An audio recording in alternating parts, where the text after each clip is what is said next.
I never thought a quiet Tuesday afternoon would end with flashing lights outside my house. One minute, I was checking the mail at the edge of the street, and the next, a group of strangers in matching polo shirts were telling me I was breaking HOA rules. I remember one of them pointing at the curb like it personally offended her. When I calmly said, "I'm not in your HOA," the mood shifted instantly. Smiles disappeared. Voices got sharper. Someone pulled out a phone and said, "Fine, we'll call the cops." That's when things got strange. This neighborhood looks like any other suburban community.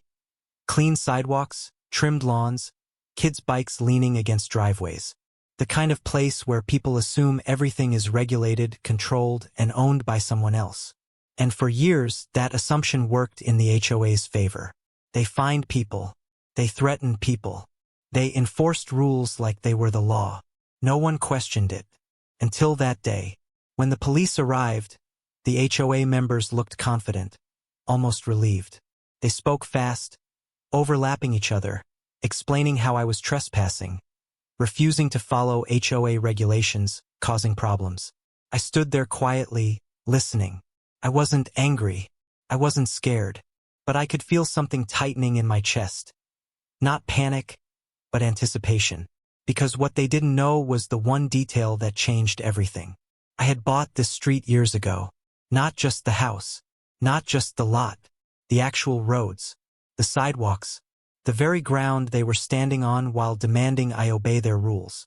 It wasn't some loophole or trick. It was legal, documented, and intentional.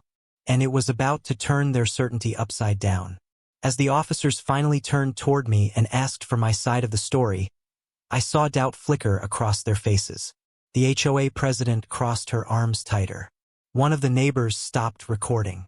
The air felt heavy, like the moment before a storm breaks. I reached for the folder I kept inside my house, the one I never thought I'd actually need.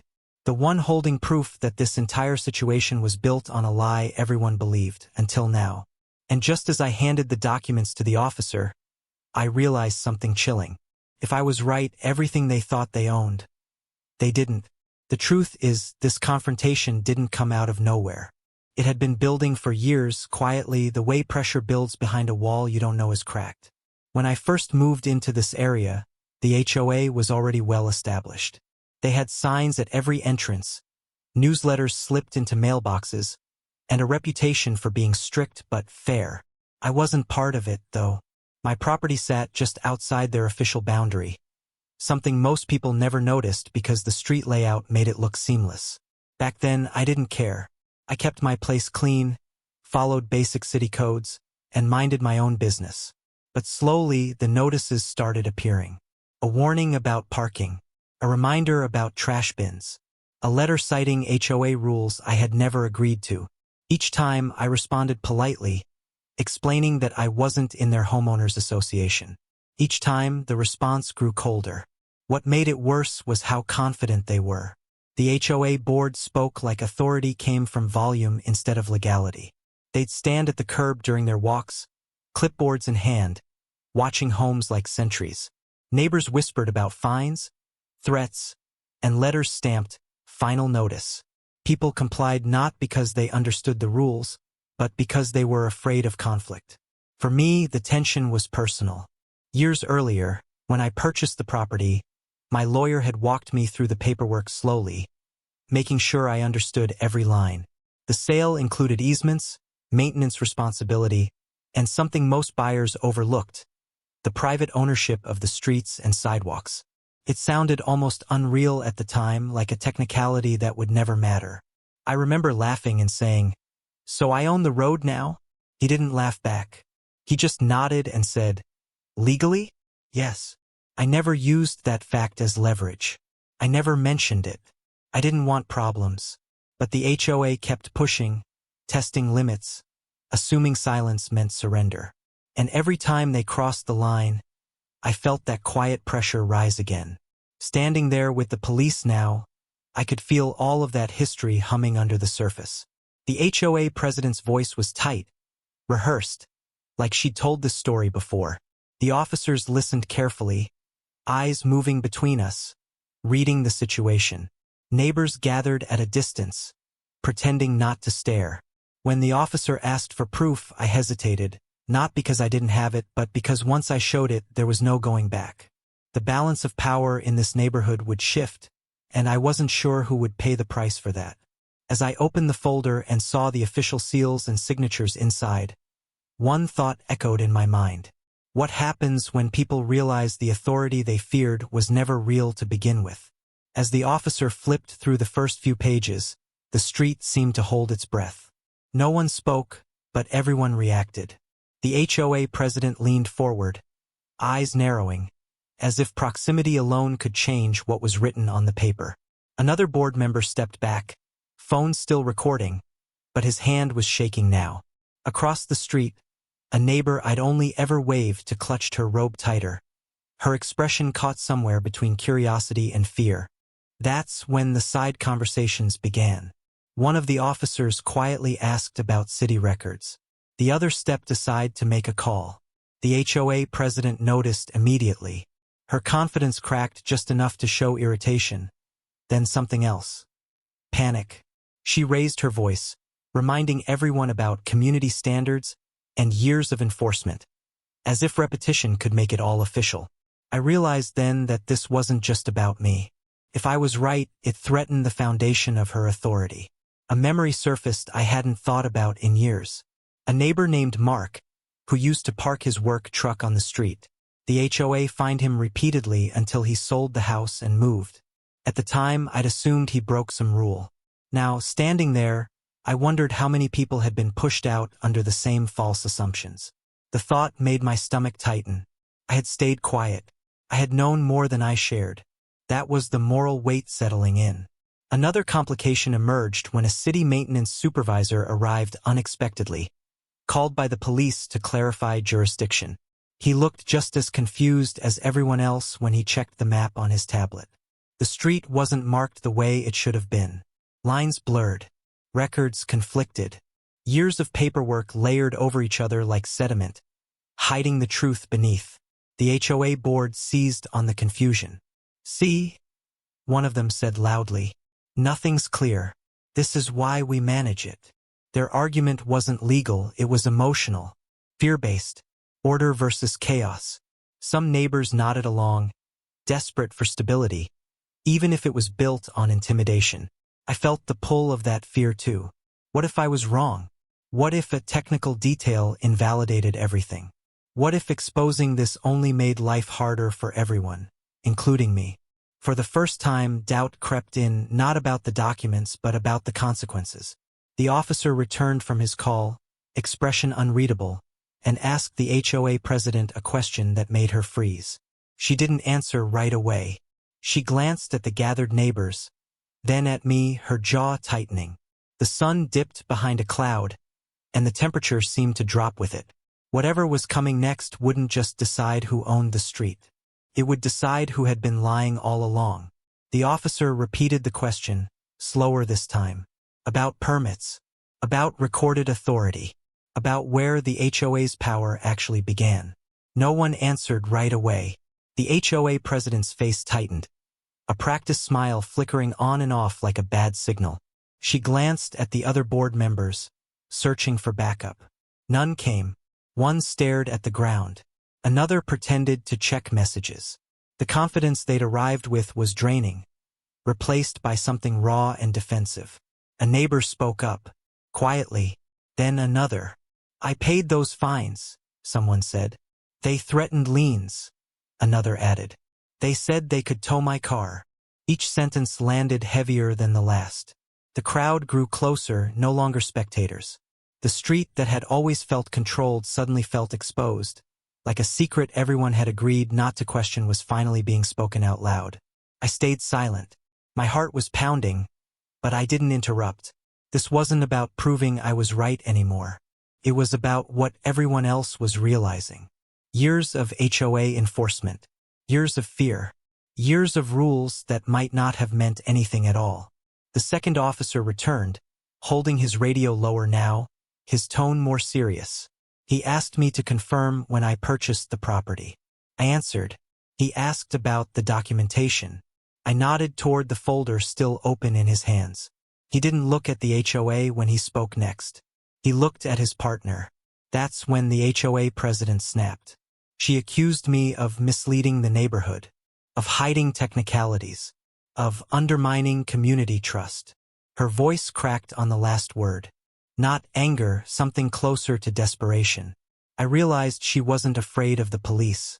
She was afraid of losing control. A city official flipped his tablet around, showing a map with faint boundary lines barely visible. He frowned, zoomed in, zoomed again. The lines didn't align the way they should have. He shook his head slowly. The silence stretched. Cars passed at the end of the block, unaware of what was unfolding. Kids laughed somewhere behind closed doors. Normal life kept going, while everything here hovered on the edge of collapse. The officer finally closed the folder. He didn't hand it back yet. Instead, he asked for one more thing. Something specific. Something that would either confirm everything or destroy it. Every eye turned toward me, and in that moment, I understood that whatever I said next wouldn't just decide the outcome of this standoff. It would change this neighborhood forever. I took a breath and answered the officer's question, expecting the weight of the moment to fall entirely on me. But before I could finish, someone else spoke. It was one of the HOA board members. Not the president. The quiet one. The man who had barely said a word since the police arrived. He cleared his throat and stepped forward, eyes fixed on the pavement. "There's something you should know," he said, his voice tight. The HOA president spun toward him, sharp and sudden, but he didn't stop. The boundaries, they were changed years ago, after the original developer sold. A ripple moved through the crowd. Changed how? When? Why? The man swallowed hard. He admitted that when the HOA expanded, they relied on outdated maps. Convenience maps. Copies of copies. When questions came up, they ignored them. When doubts surfaced, they buried them under enforcement and paperwork. It was easier that way. Profitable, even. Fines added up. Compliance kept order. The president cut in, accusing him of lying, of trying to save himself. But the damage was already done. The officer turned sharply, asking follow-up questions. The city official's fingers flew across his tablet, pulling older records, deeper layers. The past was unraveling in real time. At the same moment, across the street, a neighbor pulled out her phone. Not to record, but to scroll. Her face changed. She whispered to the person beside her. Then louder, "I found the old listing. From when the street was sold." All eyes snapped toward her. She hesitated, then turned the screen outward. A property description. Legal language. A line about private road ownership that mirrored the documents in the officer's hands. Proof, appearing from a completely different source. The HOA president backed up a step. I felt a twist of something unexpected. Anger mixed with guilt. This wasn't just a misunderstanding. It was a choice. Pattern. People had been pressured, threatened, maybe even pushed out, all to protect an illusion of control. And I had let it continue by staying quiet. The officer's tone shifted. Firmer. He asked the HOA president directly whether she was aware of these discrepancies. She didn't answer. Her silence said enough. But the twist didn't stop there. The city official looked up and said something that changed everything again. If the street was privately owned, then certain HOA actions weren't just invalid, they could be considered unauthorized. Potentially serious. The crowd murmured. Fear replaced confusion. Not just for the HOA, but for everyone who had gone along with it. The officer asked for everyone to step back. As the HOA president finally looked at me, not with anger, but with something close to disbelief, I realized the story had shifted. This wasn't about me defending myself anymore. It was about what happens when power built on assumptions collapses all at once. And we were standing right at the edge of that fall. The officer raised his hand, and the noise faded instantly. Conversations stopped mid-sentence. Phones lowered. Even the HOA president went still. He spoke calmly, but there was a finality in his voice that cut through the tension. Based on the documents, the city records, and what had just been disclosed, he said they could not enforce HOA authority on the street. Not now and possibly not ever. He turned toward the HOA board and explained that calling the police under false assumptions didn't make them right. It only exposed how fragile their position really was. The president tried to argue. Her voice shook now. She talked about years of management, about order, about keeping property values high. But the words sounded hollow. The officer wasn't listening anymore. Neither was the crowd. Then he turned to me. He asked one final question. Why I never said anything sooner. The truth came out before I could stop it. I said I didn't want to be that guy. I didn't want neighbors to resent me. I didn't want conflict. I believed staying quiet would keep the peace. As I said it, I realized how naive that sounded. Silence hadn't kept the peace. It had protected the wrong people. The officer nodded slowly, like he'd heard the story before in different forms. He handed the folder back to me and told the HOA president they would need to consult legal counsel before attempting any further enforcement on this street. Until then, they were to stand down. That should have been the end. But then the city official spoke again. He explained that the private ownership of the street wasn't just valid. It came with responsibility, maintenance, liability, decision-making authority. The thing I had treated like a technical detail all these years wasn't small at all.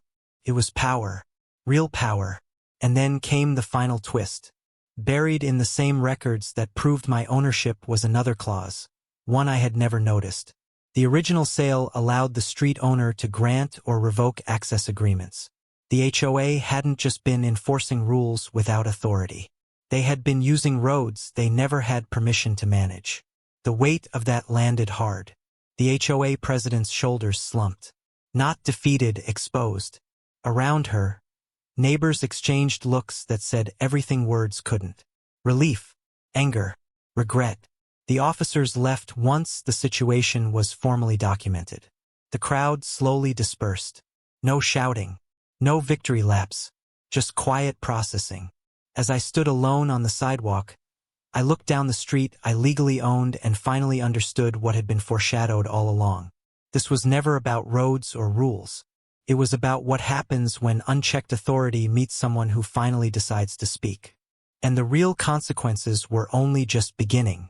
In the days that followed, the neighborhood felt different. Quieter, but not in an uncomfortable way. More like the silence after a long argument finally ends. The HOA stopped sending letters.